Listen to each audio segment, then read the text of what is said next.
देखो लाडो, शादी होने का मतलब सिर्फ पति नहीं होता। सास को, ससुर को, पूरे ससुराल को खुश रखना बहू की जिम्मेदारी होती है। हाँ माँ, तू निश्चिंत रह, तुझे कोई शिकायत नहीं मिलेगी मेरे ससुराल से। बेटा, मोहन अभी थोड़ा कम कमाता है, लेकिन उस लड़के का भविष्य अच्छा है। अरे तो रीमा भी तो कमाऊ है, दोनों मिलकर घर चला लेंगे। वैसे भी है कौन घर में, एक माँ ही तो है।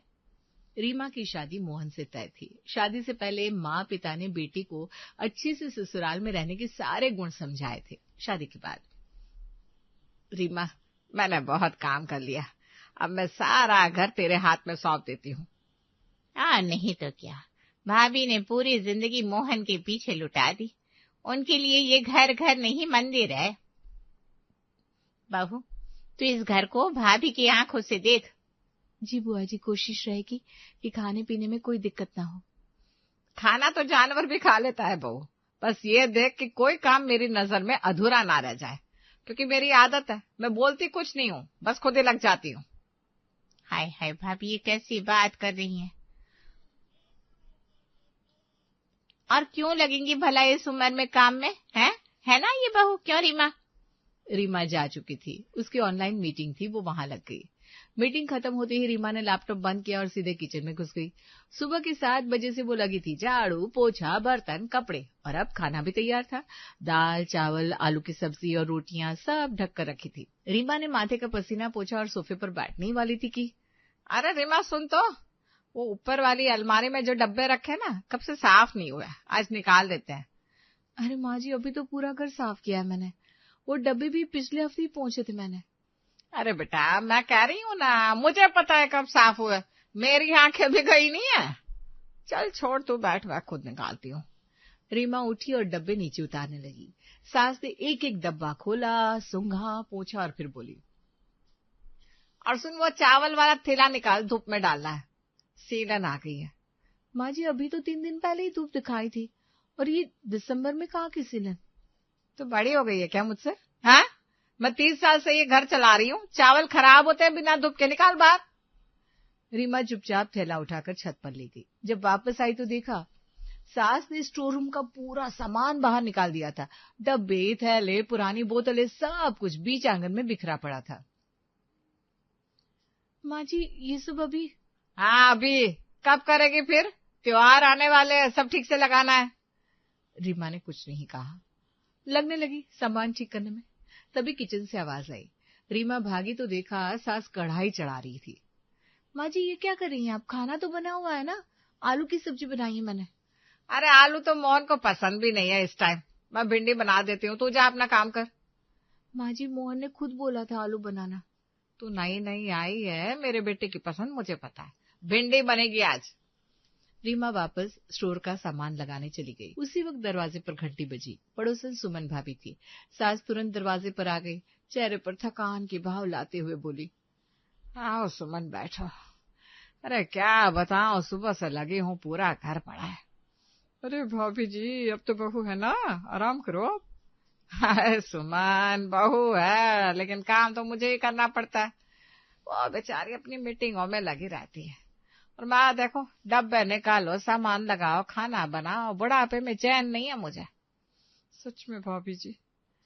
अरे मैं क्या बोलूं सुमन, मेरी आदत नहीं है ना शिकायत करने की, बस खुद लग जाती हूँ, घर को घर रखना पड़ता है ना। और रीमा वो अंदर पसीना बहाते हुए बिखरा सामान समेट रही थी। उसे जरा भी खबर नहीं थी कि बाहर उसकी मेहनत की कहानी कुछ और ही सुनाई जा रही थी। पड़ोसन सुमन चाय पीते पीते बोली, भाभी जी सच बोलो, रीमा बहू बड़ी काम की है, सुबह से शाम तक लगी रहती है, और ऊपर से नौकरी भी, आजकल कहाँ मिलती है ऐसी बहू है। सास का चेहरा एकदम से बदल गया। चाय का कप नीचे रखा और होंठ भींच लिए। हाँ, करती है काम, लेकिन सुमन मेरे घर का तरीका अलग है, यहाँ बस काम हो जाए इतना काफी नहीं है, यहाँ घर को महसूस करके चलना पड़ता है। अरे भाभी जी, अरे तू नहीं समझेगी। सुमन चली गई। शाम को मोहन दफ्तर से आया। रीमा ने खाना परोसा। मोहन ने एक निवाला खाया और आंखें बंद कर ली। यार रीमा, तेरे हाथ का खाना कुछ और ही होता है। माँ माफ करना, लेकिन सच बोल रहा हूँ। रीमा मुस्कुराई, लेकिन सास रसोई के दरवाजे से ये सुन रही थी। वो बिना कुछ बोले अंदर चली गई। रात को खाना ही नहीं खाया, बस इतना कहा, मेरी तबीयत ठीक नहीं है। अगले दिन रविवार था। मोहन ने रीमा का हाथ थामा। चल आज बाहर खाते हैं, तू सारे हफ्ते थकी रहती है। पर माँ जी के लिए खाना? अरे बना के जाएंगे, चल। दोनों निकल गए। सास खिड़की से देखती रही, मुंह बना रहा पूरा दिन। शाम को सास ने फोन उठाया, ननद को लगाया। सुन मीना, बड़ी परेशान हूँ। ये बहू है तो घर में, लेकिन मोहन को जैसे मेरी जरूरत ही नहीं रही। अब दोनों बाहर घूमने चले गए, मुझे अकेला छोड़कर। अरे माँ क्या बताऊँ, हमारी तो हालत देख, दिन भर घर में बंद, ना कोई नौकरी ना बाहर जाना। कम से कम रीमा कमाती तो है, इज्जत है उसकी, हमारी तो पूछ मत। तू उसकी तरफदारी मत कर मीना। माँ मैं तरफदारी नहीं कर रही हूँ, सच बोल रही हूँ। सास ने फोन रख दिया। बेटी ने भी साथ नहीं दिया। अब और भी अकेला महसूस हो रहा था उन्हें। शाम के 7 बज रहे थे जब रीमा घर में घुसी। कंधे पर बैग, चेहरे पर थकान, लेकिन अंदर से हल्का सा चैन था कि हाँ अब तो घर आ गई। जूते उतारे, हाथ धोए और सीधे किचन में। बचा हुआ आटा था, 4 रोटियां बेल दी, दाल गरम की। आंगन में जो कपड़े सूख रहे थे वो उठाए, तय करके रखे। माँ जी का कमरा झांक कर देखा, बिस्तर की चादर उल्टी पड़ी थी, ठीक की। फिर थाली निकाली, दाल, रोटी, थोड़ा अचार, करीने से सजाई और सास के कमरे में ले गई। माँ जी लीजिए खाना, आज दाल बनाई है, आपको पसंद है ना? सास ने टीवी की आवाज धीमी की, थाली देखी, कुछ भी नहीं बोली। रीमा थाली रखकर पास में बैठ गई।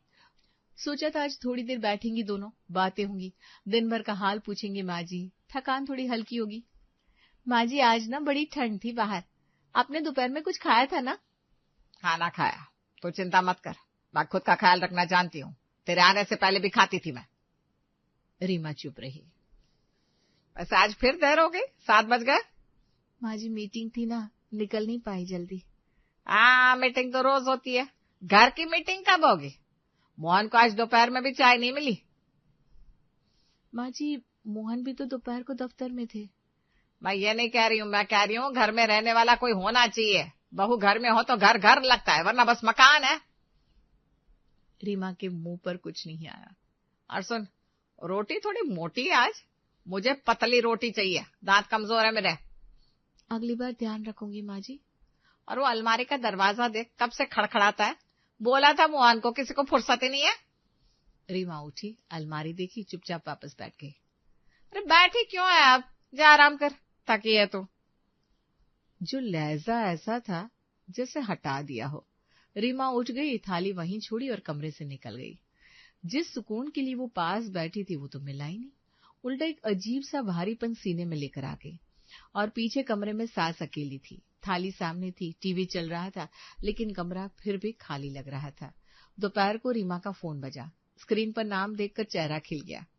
अरे रीमा बहुत दिन हो गए यार, आज मैं आ जाऊं क्या तेरे पास, बड़ी याद आ रही है तेरी। अरे हाँ बिल्कुल, मैं भी सोच रही थी, आ जाना 2 बजे तक। पक्का, चाय पिलाइयो अच्छी वाली। रीमा ने फोन रखा, थोड़ा अच्छा लगा। नेहा आएगी तो थोड़ी हंसी होगी, थोड़ी बातें होंगी। ठीक 2 बजे नेहा आ गई, हाथ में मिठाई का डब्बा। माँ जी के लिए लाई हूँ, पेड़े हैं।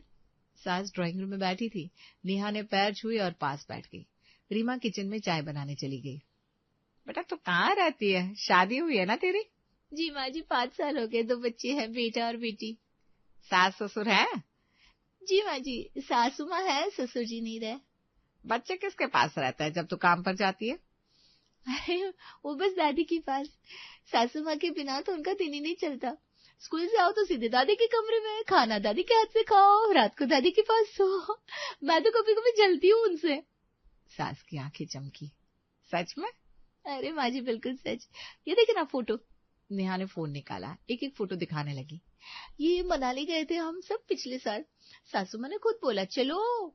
और ये मसूरी वाली है, सासू माँ को ना बर्फ बहुत पसंद है। बच्चे दादी का हाथ पकड़कर चले, क्या बताओ कितना मजा आया था। सास फोटो देखती रही, चेहरे पर कुछ अजीब सा भाव था, खुशी भी और कुछ और भी। अच्छा लगता है ना जब बहू साथ ले जाए। माँ जी साथ नहीं ले जाए तो जाए ही क्यों, घर में अकेला छोड़कर जाना तो मुझसे होता ही नहीं। तभी रीमा चाय लेकर आई। नेहा को देखा, सास को देखा, दोनों बातों में लगी थी। रीमा के दिल में एक हल्की सी घबराहट उठी, कहीं माँ जी नेहा को भी कुछ सुना ना दे, कहीं बात पलट ना जाए, कहीं नेहा के सामने कुछ ऐसा ना हो जाए जो बाद में अजीब लगे। अब नेहा चल ना, कमरे में चलते हैं, वहीं बैठते हैं आराम से। अरे यही ठीक है ना? नहीं यार, वो मेरा नया कमरा दिखाना था तुझे, चल ना। नेहा समझी नहीं लेकिन उठ गई। माँ जी को नमस्ते बोला और दोनों कमरे में चली गई। सासू माँ फिर अकेली। चाय का कप सामने था। नेहा की बातें अभी भी कानों में थी। मनाली, मसूरी, बच्चे, दादी का हाथ। थोड़ी देर चुप बैठी रही, फिर अचानक उठी, ड्राइंग रूम में आई, खिड़की के पर्दे देखे। धूल जम गई है इन पर। पर्दे उतारने लगी, सोफे के कवर खींचने लगी, तकिए नीचे रखे, पूरा सामान बीच कमरे में। तभी नेहा पानी लेने बाहर आई, देखा तो हैरान। अरे माँ जी, ये क्या? आप क्यों कर रही है? रीमा को बोलिए ना। अरे बेटा, रीमा क्या करेगी, उसके अपने काम है। ये घर मेरा है, मैं ही देखूंगी। बुढ़ापे में भी हाथ पर हाथ धर के बैठ नहीं सकती मैं। नेहा अंदर आई और धीरे से रीमा के कान में बोली, ये तेरी सास खुद पर्दे उतार रही है। रीमा बाहर आई, देखा, समझ गई, लेकिन कुछ बोल नहीं पाई। नेहा जा चुकी थी। रीमा उसे गेट तक छोड़ने गई थी। सास खिड़की के पास खड़ी थी, तभी नजर पड़ी। पड़ोस वाली सुमन की सास बाहर धूप में बैठी थी। सुमन उनके बालों में तेल लगा रही थी। दोनों हंस रही थी। सुमन की सास से उसके गाल थपथपाए। सुमन ने उनका हाथ थाम लिया। सास की आंखें रुक गई और तभी दिमाग में नेहा की वो फोटो आ गई। मनाली की बर्फ, बच्चों का दादी का हाथ थामना, नेहा का वो जुमला, माँ जी को साथ नहीं ले जाए तो जाए ही क्यों। सास के सीने में कुछ हिला। तभी बाहर से आवाज आई, माँ जी, अरे आप अभी भी पर्दे लगा रही हैं? सोने का वक्त है आपका, ये काम रीमा कर लेगी, आप जाइए आराम करिए। अरे बेटा क्या करे, गंदा ना मुझसे देखा नहीं जाता, लग जाती हूँ बस। माँ जी आप भी ना। रीमा ने नेहा को हल्के से बांह पकड़कर खींचा। चलना यार, देर हो रही है ना तुझे। नेहा चली गई। रीमा अंदर आ गई। सास ने देखा, रीमा सीधे किचन में चली गई। एक नजर भी इधर नहीं। सास पर्दा हाथ में लिए खड़ी रह गई। कमरे में आकर बैठ गई। फोन उठाया, मीना को लगाया। मीना, बात करनी है। क्या हुआ माँ, सब ठीक है? अरे नहीं मीना, कुछ ठीक नहीं है। आज पड़ोस में सुमन को देखा, नेहा को देखा, सबकी सास बहू कितनी खुश है और मैं यहाँ अकेली खड़ी हूँ। माँ एक बात पूछूं, सच में बताना। पूछ। रीमा ने कभी तुझे तकलीफ दी है? सच में, या बस तू उससे दूरी बनाए रखती है? सास चुप रही। माँ तू नेहा और उसकी सास जैसा रिश्ता चाहती है ना, तो सुन, वो रिश्ता मांगने से नहीं मिलता, बनाना पड़ता है, और बनाने के लिए थोड़ा झुकना पड़ता है। रीमा तेरी बेटी नहीं बन सकती, लेकिन उससे नफरत भी तो नहीं है ना तुझे, तो बस प्यार दे, बदले में प्यार मिलेगा। पर लेकिन मैं कैसे शुरू करूं मीना? बस एक बार सच्चे दिल से उसके पास जा माँ, बिना ताने के, बिना शिकायत के, बस जा। फोन रखा, देर तक बैठी रही, आंखें भारी थी। फिर उठी, किचन की तरफ गई। रीमा आटा गूंथ रही थी। सास आकर पास की कुर्सी पर बैठ गई। रीमा ने देखा, कुछ नहीं बोली। रीमा, थक गई है ना आज? बहुत काम हो गया। रीमा ने ऊपर देखा। सास का चेहरा अलग था आज। हाँ, थोड़ी थकान है माँ जी, कोई बात नहीं। रोटी मैं बेल दूं? हाथ दर्द करते होंगे ना तेरे? रीमा का हाथ रुक गया। माँ जी आप। चल हट, बेलन दे दे मुझे। उस रात दोनों ने साथ मिलकर खाना बनाया। सास ने रोटी बेली, रीमा ने सब्जी बनाई। मोहन आया तो देखकर हैरान रह गया। ये दोनों साथ? हाँ तो क्या हुआ? सास मुस्कुराई, पहली बार सच्ची वाली मुस्कान। उस दिन के बाद घर बदल गया। सास ने ताने छोड़े, रीमा ने डर छोड़ा। सुबह की चाय दोनों साथ पीने लगी। रीमा देर से आती तो सास खाना गरम करके रखती। सास को कुछ चाहिए होता तो रीमा बिना पूछे समझ जाती। घर वही था, लोग वही थे, बस दिल थोड़ा नरम हो गया था। और नरम दिलों से ही तो घर बनते हैं, है ना? शांतिनगर मोहल्ले में रेखा जी का एक स्वघोषित कानून लागू था। बहू चाहे किसी की भी हो, उस पर पहला हक तो रेखा का ही होगा। यूं तो रेखा जी की अपनी एक सुंदर सुशील बहू भी थी, लेकिन उनका मन भला उस छोटे से साम्राज्य में कहाँ रमता था। उन्हें तो पूरे मोहल्ले की बहुओं की सास बनने का खिताब चाहिए था। राधिका, ये छोटे से बच्चे के रोने की आवाज कहाँ से आ रही है? काफी देर से सुन रही हूँ। कहीं ये मिश्रा भाभी का पोता चीकू तो नहीं रो रहा है? हाँ मम्मी जी, वही है, मिश्रा चाची और उनकी बहू बेचारी कब से उसे चुप कराने की कोशिश कर रही है, लेकिन वो है कि रोए ही जा रहा है। गर्मी से परेशान हो रहा है शायद। गर्मी से परेशान नहीं है वो, बात कुछ और ही है। अरे पंखे, कूलर, एसी सबके चलते थोड़ी गर्मी से परेशान होगा बच्चा। मैं अभी देख कर आती हूँ। रहने दीजिए ना मम्मी जी, मिश्रा चाची जी हैं तो सही है वहाँ, वो संभाल लेगी ना। आप क्यों परेशान हो रही हैं? वैसे भी आपकी कमर में दर्द था ना। अरे मिश्रा इनसे संभलता बच्चा तो कब से संभल जाता। नवजात बच्चों की नब्ज टटोलनी पड़ती है, तब जाकर उसके रोने का कारण पता चलता है। मिश्रा इनको ये सब कहाँ समझ में आएगा। और अगले ही पल रेखा जी के पैरों में चप्पल थी। मम्मी जी को तो बस बहाना चाहिए सास गिरी दिखाने का, जैसे मोहल्ले की सभी बहुओं के सुख दुख का ठेका इन्होंने ही लेकर रखा है। जल्दी जल्दी चलकर रेखा 5 घर छोड़कर रहने वाली मिश्रा भाभी के यहाँ आती है और बहू के हाथों से बच्चे को लेकर एक अनुभवी और प्रशिक्षित डॉक्टर की तरह उसे आंखों ही आंखों से चेक करती है। मिश्रा भाभी कब से रो रहा है बेचारा, रो रो कर तो बेचारे की आवाज ही बैठ गई है। मुझे पहले ही बुला लेना चाहिए था ना।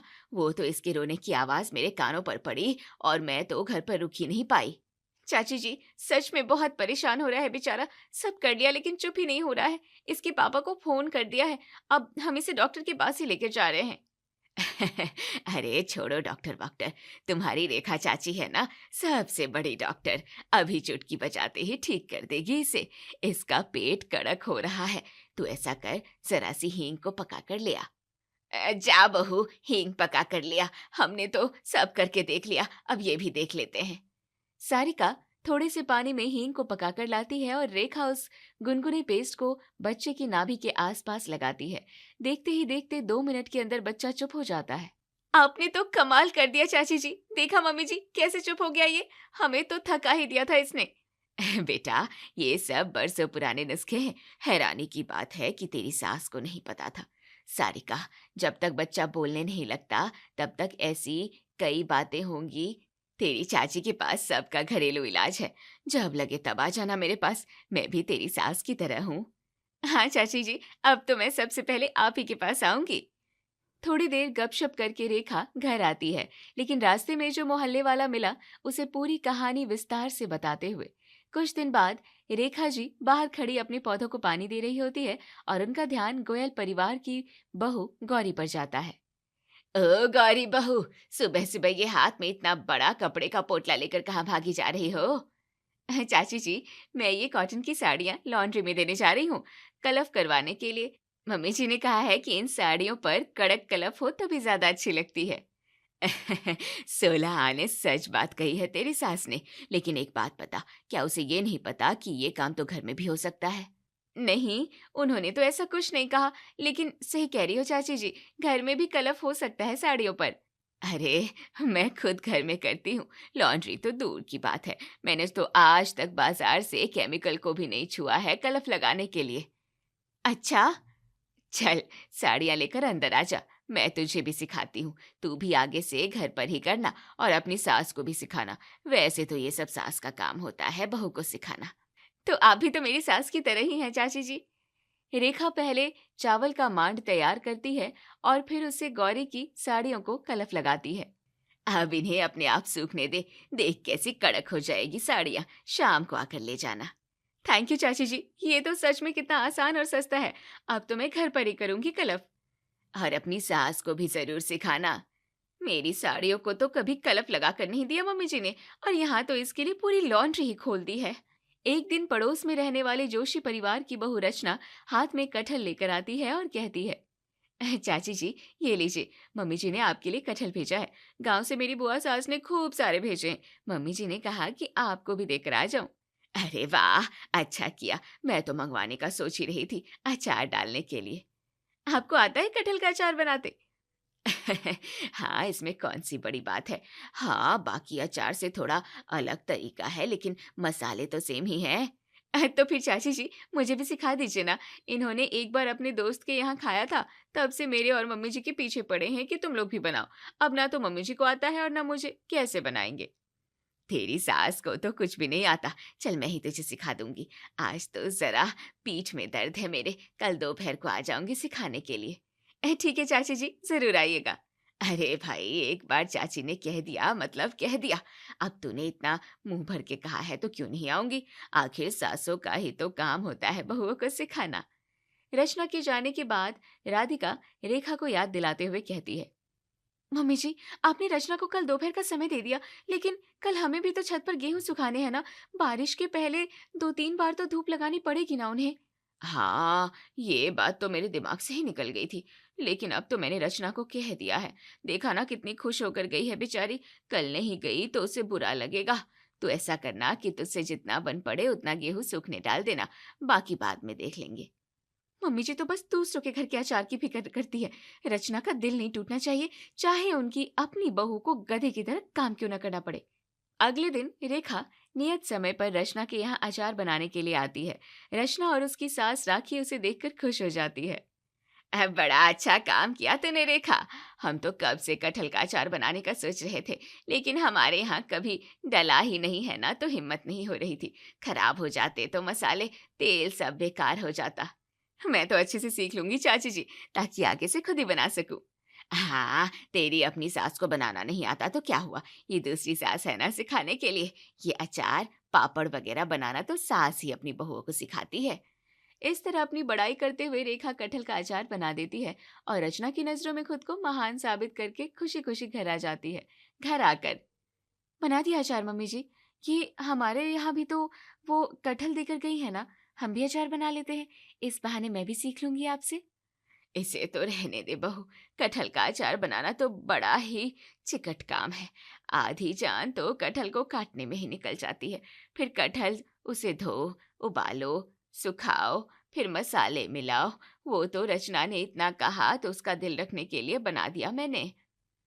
रेखा के जवाब को सुनकर राधिका मन ही मन में हंस पड़ती है। एक दिन रेखा के घर के सामने रहने वाली गीता मोहल्ले के बाग में अपनी सहेली के साथ वॉक करते हुए बातें कर रही होती है और उनके पीछे रेखा जी भी चल रही होती है। क्या बताऊं दीपा, मैं तो बड़ी मुश्किल में पड़ गई हूँ। मेरी ननद का सतमासा है और मुझे गुजिया और आटे के लड्डू बनाकर ले जाने हैं। हाँ, तो इसमें परेशान होने वाली क्या बात है। एक नहीं, दो नहीं, पूरे 50 लड्डू और 50 गुजिया बनानी है मुझे। ननद के ससुराल का मामला है, ऊंच नीच में नहीं चलेगी। मैंने तो कभी इतनी मात्रा में बनाया भी नहीं है। बाजार से मंगवाना भी अच्छा नहीं लगेगा। अरे भाई गीता, मेरे घर के सामने रहती है और मुझे ही पराया कर दिया तूने। तेरी सगी सास नहीं है तो क्या हुआ, ये सास तो है तेरी मदद के लिए। तू चिंता मत कर, मैं तुझे बनाकर दूंगी लड्डू और गुजिया। सच चाची जी, आपने तो मेरी मुश्किल हल कर दी। मैं परसों निकलूंगी दीदी के यहाँ जाने के लिए, तो हम कल बना लें।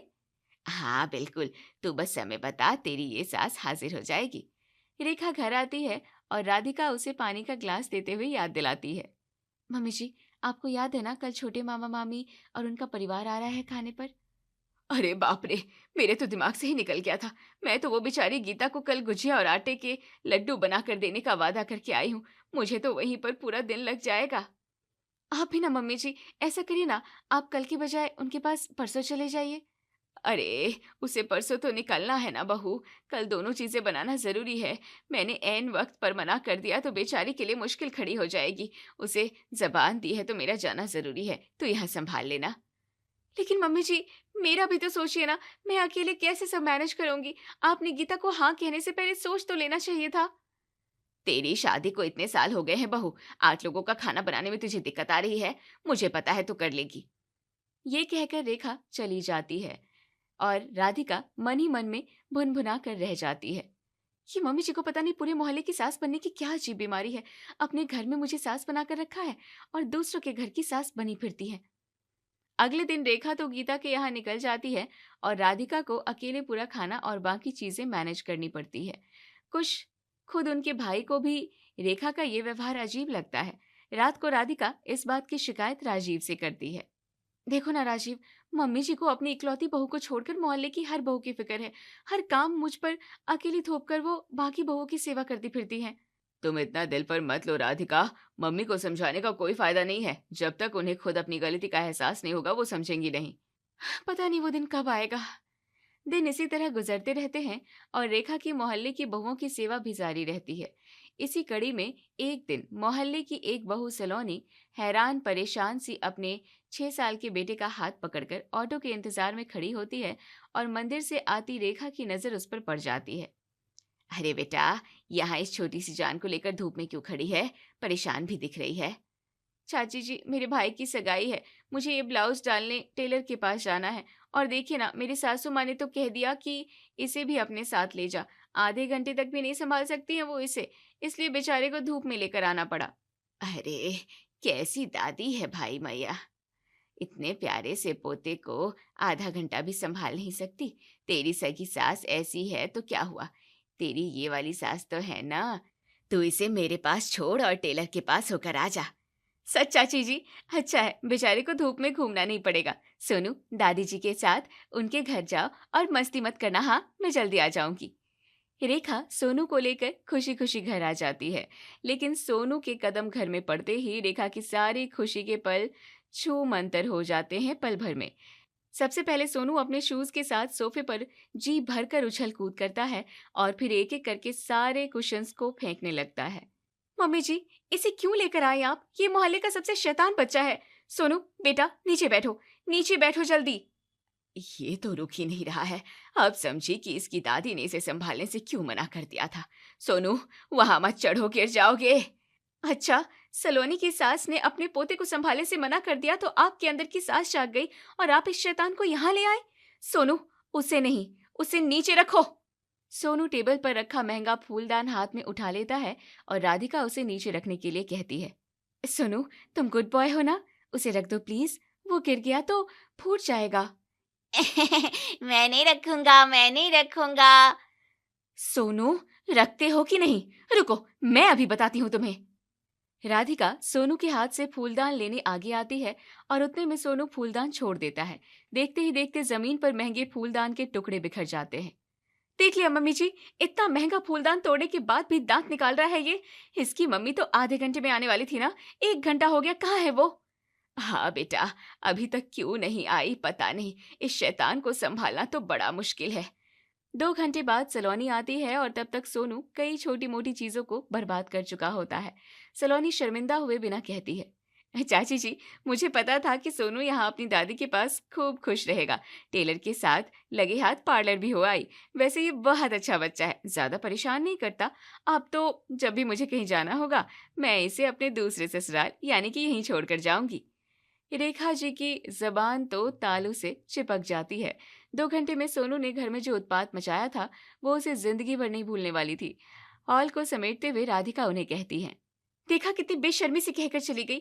हम उसके शैतान बच्चे को झेल रहे थे और वो महारानी पार्लर में फेशियल के मजे ले रही थी। आज के बाद सोनू घर में नहीं आना चाहिए मम्मी जी, नहीं तो जब वो आएगा मैं घर के बाहर चली जाऊंगी। इस घटना या कहिए दुर्घटना के बाद रेखा का मोहल्ले की सास बनने का चस्का थोड़ा सा कम जरूर हो गया था, लेकिन पहले जहां वो ढूंढ ढूंढ कर बेचारी बहुओं की प्यारी सी सास बन रही थी, वहीं अब बहुएं उसे ढूंढ रही थी। एक दिन मिश्रा भाभी की बहू सारिका आकर कहती है, चाची जी, उस दिन आपने बाबू के पेट दर्द का यूं चुटकियों में गायब कर दिया था ना, आज भी चलिए ना। मेरी भाभी की बेटी भी उसी तरह रो रही है। मेरी सास ने भी हींग का लेप लगाया लेकिन चुप ही नहीं हो रही है। रेखा को कमर दर्द में भी सारिका के यहाँ जाना पड़ जाता है। इसके कुछ दिन बाद मोहल्ले की एक बहू सीमा हाथ में 8-10 साड़ियां लेकर आती है और कहती है, चाची जी, आपने उस दिन गौरी की साड़ियों को कलप कर दिया था ना, आज प्लीज मेरी साड़ियों पर भी कर दीजिए ना। मेरी सास को तो आता ही नहीं है आपकी तरह कलफ करना। बेटा, आज तो मेरी कमर में दर्द है, मैं नहीं। कोई बात नहीं चाची जी, आप कल परसों में कभी भी कर दीजिएगा, मुझे कोई जल्दी नहीं है। मुझे पता है आप मेरी सास से तो बहुत ज्यादा अच्छी हैं, मना नहीं करेंगी।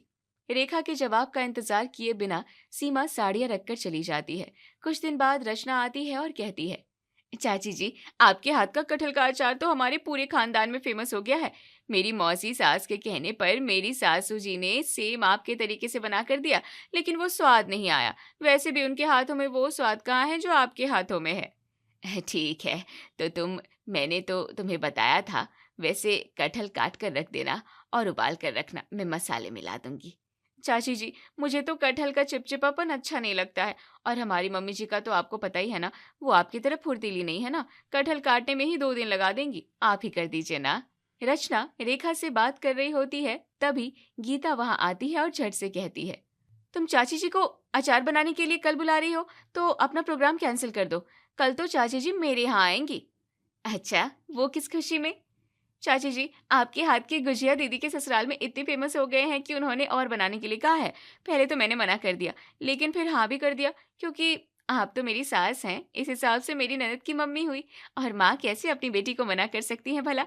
आप कल आ जाइएगा। तुम अपना प्रोग्राम पोस्टपोन कर दो ना, अचार तो कल ही बनाएंगी चाची जी। नहीं, कल तो गुजिया ही बनेगी। चाची जी मेरे यहाँ आएंगी, मैंने दीदी के ससुराल में बताया है कि वो मैंने बनाई थी, मेरी नाक का सवाल है। अरे भाई, तुम दोनों मुझसे तो पूछ लो कि मैं करना भी चाहती हूँ या नहीं। चाची जी, हमें पता है ना कि आप तो हमारी सास से भी बढ़कर हो। हम दोनों जो तय कर लेंगी आप वही मान लेंगी, मना थोड़े ही करेंगी हमें। दोनों की बातें सुनकर रेखा की आंखें खुल जाती है। ये रोज का तमाशा राधिका देख रही होती है। उसे अपनी सास की मजबूरी पर तरस आ जाता है और वो उन्हें समझाती है। मम्मी जी, हर जगह अच्छा बनना जरूरी नहीं होता है। सास का पद बहुत सम्मानजनक होता है, उसे यूं मतलबी लोगों के लिए जाया मत कीजिए। यहाँ सबकी अपनी अपनी सास हैं, आपको हर किसी की सास बनना जरूरी नहीं है। हाँ बहू, ये तो अब मैं समझ गई हूँ कि हर किसी की सास बनना गलत है। मुझे नहीं चाहिए इतनी सारी बहुएं, मेरी तो तू एक ही अच्छी बहू है। तो फिर मम्मी जी, बहू तो एक ही होनी चाहिए।